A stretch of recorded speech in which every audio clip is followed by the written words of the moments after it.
Magadha, the seat of imperial political hegemony.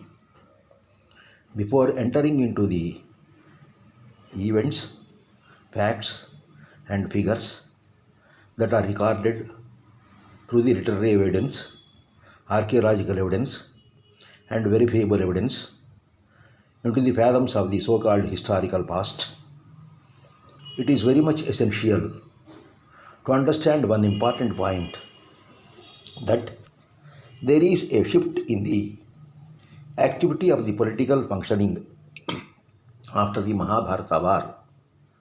It has been shifted to the eastern parts of the Indian country, which is called as the Magadha region. This Magadha region can be located around 26 to 28 degrees northern latitude. Why this particular shift has taken place? What is the significance of this particular region? How it can be accounted for? It is very much essential because Magadha has enjoyed a political hegemony for about 1200 years, from 700 BC to 500 AD. The Buddhist literature, the Jaina literature, and somewhat the parts of the later Vedic literature, they are all throwing some important light on Magadha. Mahabharata is speaking about Magadha. There is a great tough fight between the Kuru, Panchala countries and Magadha kings. At the same time, Magadha rulers have invaded Dwapara for 27 times. In such a situation, Magadha was said to be an inimical state to the Kuru kings, who are the heroes of the Mahabharata epic. But subsequently, what has happened to Magadha? Why the entire thing has to be shifted to Magadha? What does it indicate? The western portion of India, the upper Yamuna valley, and the middle Yamuna valley, and the upper Gangetic valley, and the middle Gangetic valley were very much subjected to politico-geographical coercion. Moreover, the climatic changes that have brought about in that particular area have totally destroyed the settlement pattern. As a result, there is no option to choose for a more secure place for the extension of the political activity, for nuclearing the political activity, for configuring the political activity, and it could be found in such a particular place called as Magadha. According to the Puranic genealogy, Magadha was ruled by Brihadratha, and he was having a son called as Jarasandha. Their capital was called as Girivaraja. It was protected by the hills. That means it is indicating of a plateauic zone, which is the extension of the foothills of Himalayas down to the lower Godavari valley. As a result, Magadha is offering a beautiful political and geographical picture, which is assuring a stability for a longer time. At this juncture, it is essential to refer to the evidence of Vishnu Purana. Vishnu Purana is the evidence which is defining the Bharata country.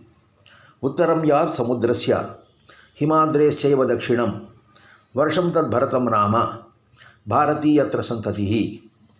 The land which is on the north of the sea and the south of the Himalayan mountains is called as the Bharata, and the people or inhabitants of that region is called as Bharatiyas. What is the significance of this particular Magadha country? This Magadha country is having on the west the Ganga-Yamuna confluence. It is called as Anuganga Prayagancha in Vishnu Purana. Anu means following. Ganga, the river of Ganga. Prayaga, from Prayaga, that means Allahabad. From the Allahabad region with the downwards towards the east, there is a particular area which is politically and geographically rich, and that confluence on the west is the backbone for the entire prosperity of Magadha. On the east, there is wider plains of lower Gangetic valley. On the north, there are Himalayan terrains, followed by somewhat the foothills of Himalayas. On the south, there is a forest coverage, merging with the Chota Nagpur Plateau and Malwa Plateau, which is more known as the Rava area and the Upper Narmada Basin.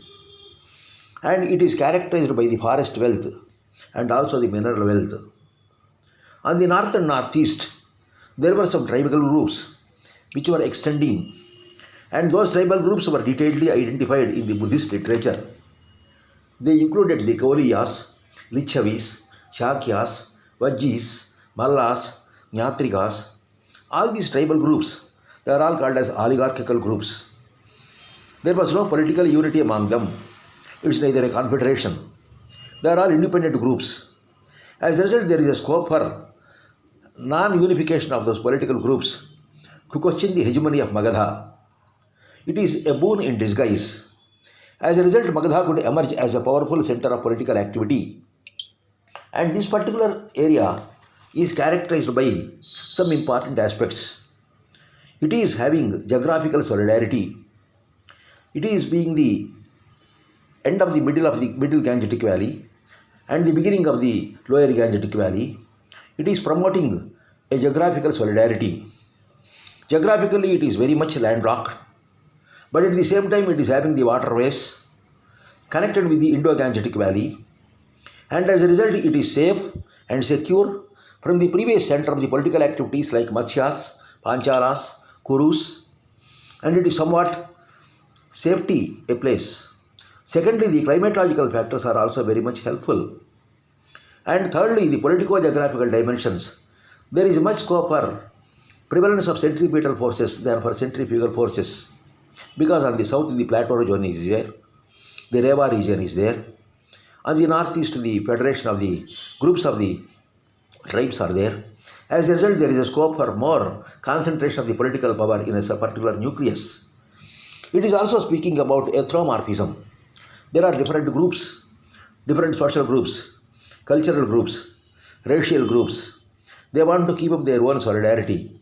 They don't want to have a political harmony or social harmony and cultural harmony. In such a situation, their divisive tendencies always helps the rulers of Magadha in order to claim a particular status which can be politically more safe and politically more protective. That ethnomorphic tendency is very important in deciding the factors behind the Magadha growing as the seat for the imperial political hegemony. It is also supported by so many feedback zones. The mineral zones of the plateau region, the agrarian zones of the lower plain areas, and also the semi-forest zones of the foothill area of the Himalayas. They are all standing as the feedback zones for Magadha. As a result, Magadha could emerge as a very powerful empire seat, empirical seat. And next to Kuru and Panchala, this is the only seat which is enjoying a long drawn hegemony for about 1200 years.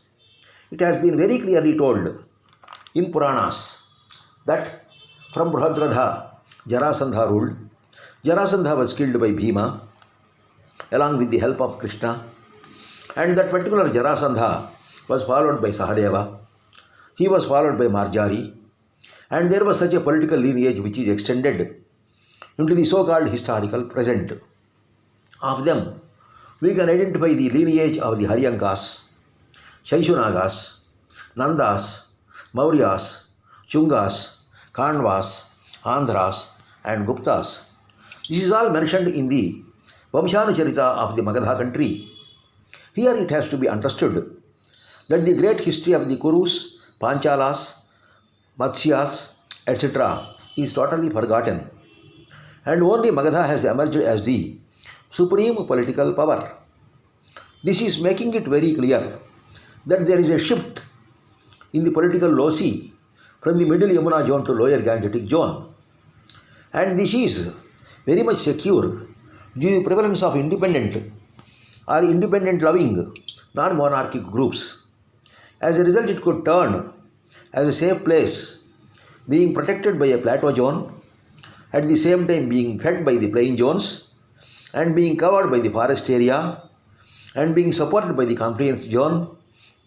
Magadha could emerge as the seat of imperial political hegemony. That is why it could lead India for a period of 1200 years. It's not a small history. And here in this area itself, we can see the development of some heterodox cults like Charvaka, Jaina, Buddha, all these cults which are said to be non-Vedic, they have developed in this particular region. Thus, Magadha has become as the left dimension of the Indian cultural hegemony, and it is the leader in the Kali age.